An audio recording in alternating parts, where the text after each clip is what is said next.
En fait, je ne le comprenais pas alors qu'il m'appelait à l'aide. Comment aujourd'hui, toi, tu vois l'intégration de la culture, notamment kanak, dans le système scolaire Dans la population kanak, ont toujours érigé comme un métier exemplaire.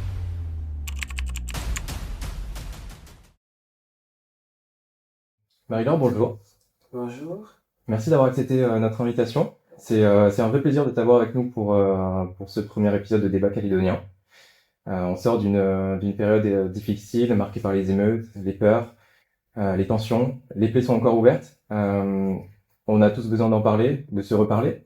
Et l'objectif de cette interview, c'est justement ça, de découvrir qui tu es, entendre ta vision, ton histoire, et de contribuer, en tout cas à notre échelle, à retisser les fils du dialogue entre les Calédoniens.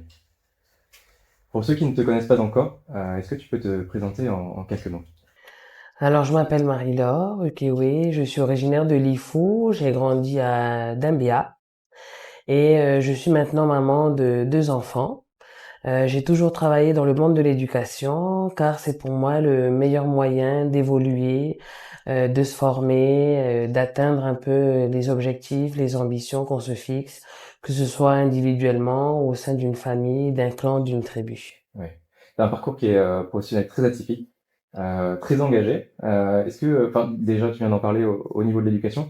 Est-ce que tu peux nous en parler? Comment t'es arrivé dans l'éducation et quel a été ton parcours là-dedans? Alors c'est un métier que les vieux dans la population kanak ont toujours érigé comme un métier exemplaire, un métier qui ouvre des portes.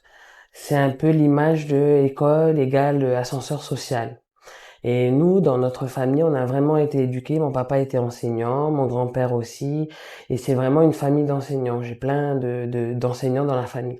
Et derrière ça, il y a eu cette vocation qui est née, en particulier quand entre l'année du bac et mon départ en métropole, j'ai exercé en tant que enseignante remplaçante en province sud et j'ai rencontré des élèves qui ne maîtrisaient pas forcément la langue française, qui étaient ici dans les écoles sur Nouméa et qui avaient des problèmes et à se faire comprendre et à comprendre. Ouais.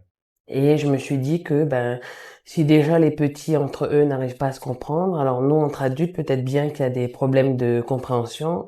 Et c'est de là qu'est venue l'idée de pousser un peu plus, d'aller vers l'adaptation d'un système éducatif scolaire local adapté aux différentes communautés, aux différentes façons de voir, aux différentes cultures, pour aider justement à un meilleur vivre ensemble, à une construction partagée, rééquilibrée. Ouais. Parce que justement, j'ai lu ça, tu avais fait un master de français langue étrangère. Donc, pour l'histoire, c'est donc comment apprendre le français à quelqu'un dont ce n'est pas sa langue Donc, ce n'est pas maternelle. sa langue maternelle ou c'est peut-être la langue que de scolarisation, mais Ouais. qu'à la maison, c'est pas la langue qui est parlée couramment. Et Et pourquoi ce master alors?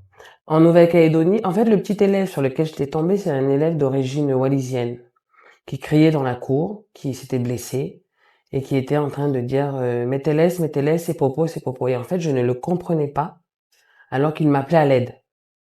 Et de là, il y a eu le déclic de ben, français langue étrangère, français langue seconde, français langue de scolarisation. Donc, je suis d'abord partie sur une licence d'anglais parce que c'était vraiment le métier auquel je me destinais, d'être professeur d'anglais. Et puis, sur la 3e année, j'ai pris le parcours français langue étrangère. Ça m'a fait rencontrer aussi différents publics puisque c'était en métropole. Donc, les enfants du voyage, des personnes aussi sorties du système scolaire, donc des personnes illettrées, analphabètes. Et j'ai appris à former ces personnes-là, à leur apprendre comment relire, réécrire et comment communiquer et aussi prendre confiance en eux dans la société pour retrouver du travail, pour s'insérer professionnellement. Et c'est quelque chose qui maintenant dans mon engagement politique est très important dans le sens où l'idée demain c'est aussi d'apporter des pistes pour la formation, pour l'insertion et vraiment adapté à la Nouvelle-Calédonie, à chaque province puisque chaque province est différente et l'idée c'est que l'éducation c'est le vecteur et ascenseur social mais aussi reprendre confiance en soi et être fier d'être d'ici et de pouvoir apporter sa pierre à l'édifice. Ouais. Parce qu'effectivement, t'as un parcours aussi marqué par la politique hein, depuis ton plus jeune âge. On va pas en parler. Mais du coup, déjà, ce master-là, comment tu l'as vécu? T'as enseigné, hein, notamment à Canala. Est-ce que ce master-là, il a pu te servir? Et comment t'as vécu cette expérience à Canala, qui est quand même, j'imagine, très différente de ce que t'as pu voir ailleurs? J'avais enseigné en province sud. J'avais fait 2 ans également en province des îles et après l'obtention de mon concours de professeur des écoles, je suis arrivé à Canala et j'y ai enseigné pendant 7 ans. Le contrat, en principe, c'est 2 ans et ensuite on peut changer d'école et même de commune et encore plus de province. Et moi, dès les premiers mois, je me suis retrouvée face à des élèves qui avaient beaucoup de difficultés et j'ai posé un regard, on va dire, sociologique sur leurs difficultés. Non pas le regard de pédagogue tout de suite, mais sociologique, pour chercher pourquoi ils étaient en difficulté.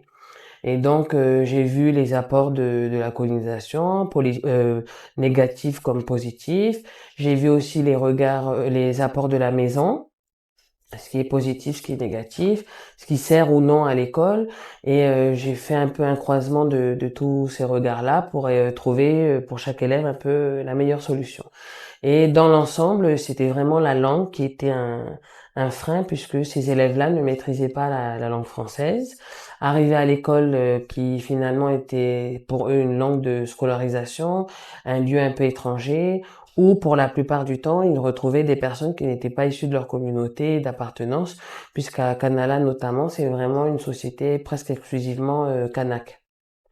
Et donc, moi qui suis originaire des îles, je ne maîtrisais pas la langue non plus de mes élèves, pourtant kanak comme eux. Et il a fallu me mettre à leur niveau, donc à apprendre un peu leur langue, leur mettre la langue française à leur niveau pour qu'ils puissent la comprendre, la maîtriser et répondre aux attentes de l'école calédonienne. Ouais. Et t'as développé une méthode là-dessus.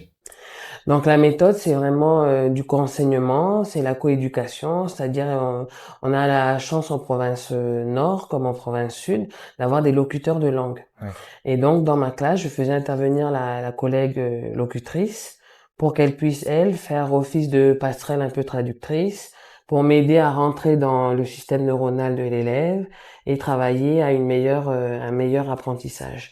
Et dans l'autre sens, moi, adapter mon enseignement pour qu'il soit plus compréhensible et recevable par l'élève. Et quels résultats t'as pu voir? Tu voyais des améliorations? Alors sur les résultats, on a eu de très bonnes années. C'est pour ça que je suis restée 7 ans puisque finalement il y avait un besoin et la méthode était utile et efficace. Donc dans les évaluations, on a eu des scores qui ont augmenté régulièrement tous les ans. Moi j'étais surtout sur le cycle 2, donc CP-CE1. C'est un peu les classes charnières où on apprend la lecture, l'écriture, l'entrée dans le langage. Et donc ça a été très bénéfique et j'ai des élèves maintenant qui ont passé le brevet avec des très bons résultats, qui se dirigent vers des formations générales au lycée, ce qui n'arrivait pas forcément régulièrement dans ces bassins d'enseignement-là. Et je pense que c'est des choses qu'il faut qu'on mette en œuvre quand on a des responsabilités pour pouvoir aider la population à accéder à cet ascenseur social. Tu parlais de une population qui est majoritairement à Cana, qui est majoritairement kanak. Comment aujourd'hui, toi, tu vois l'intégration de la culture, notamment kanak, dans le système scolaire actuel en Nouvelle-Calédonie? Alors, le système scolaire calédonien, depuis 2012, on a des compétences qui sont transférées à la Nouvelle-Calédonie, notamment pour le primaire. Donc, de la petite section jusqu'au CM2, dans les programmes, est bien inscrit que les langues et cultures kanak sont aussi des vecteurs d'enseignement et d'apprentissage. Donc, toutes les provinces ont la possibilité de mettre en œuvre une politique linguistique adaptée, faisant entrer aussi bien une langue régionale ou plusieurs, donc c'est les langues kanak, ou des langues étrangères qui vont être l'anglais, ça peut être l'espagnol, le japonais, en fonction de la politique provinciale de chaque école. Et donc, pour moi aujourd'hui, après presque 13 ans de transfert de compétences, il y a encore des efforts à faire. Premièrement, sur la formation des enseignants et locuteurs de langue kanak. Donc, ça va être des personnes qui ne sont pas habituées à passer des concours, qui sont éloignées souvent du système scolaire, universitaire, et qui donc ont du mal à rentrer dans la méthode et la pédagogie. Donc, il faut reprendre un peu ces personnes. Ils sont très bons locuteurs de la langue, mais en tant que pédagogues, ils ne le sont pas. Donc il y a ce travail-là de formation qui se fait avec l'Institut d'enseignement supérieur, de professorat des écoles, mais aussi avec notre Institut de formation des maîtres. Mais après, le frein reste l'enseignant lui-même, c'est-à-dire s'il veut juste rester locuteur et pas être enseignant, on a quelques difficultés du coup et à recruter et à former. Mais les moyens sont là. Et c'est les moyens humains qui nous manquent. Ensuite, sur les attitudes des élèves, ils sont souvent très réceptifs, même pour ceux qui ne sont pas locuteurs, parce qu'à cet âge-là, c'est souvent une espèce de curiosité, de la plasticité cérébrale. Et donc pour eux, c'est un langage d'extraterrestre, ça dépend de chaque culture. Et donc ils sont intéressés. Donc toute langue qu'on propose à un élève dès l'âge de 3 ans, il va l'apprendre et c'est le cerveau qui fait la gymnastique et qui finalement la maîtrise plus ou moins par immersion, par exposition et du coup ils peuvent être bilingues, trilingues, quadrilingues tout au long de leur scolarité et le plus loin possible si la langue est toujours dispensée. Et le dernier, ça peut être un frein comme un avantage, ce sont les familles. Parce qu'on va avoir des familles qui vont être très ouvertes et qui vont ils vont demander à l'école, ben nous on veut bien qu'ils fassent toutes les langues qui existent dans votre école. Et d'autres qui vont être plus réticents, aussi bien sur les langues kanak que sur la langue anglaise par exemple, puisqu'en province sud a été développé le bilinguisme anglais-français. Donc du coup, c'est tout ça qu'il faut un peu mieux orchestrer pour que finalement on va dire le multilinguisme soit un outil de réussite scolaire au niveau scientifique comme au niveau neuronal.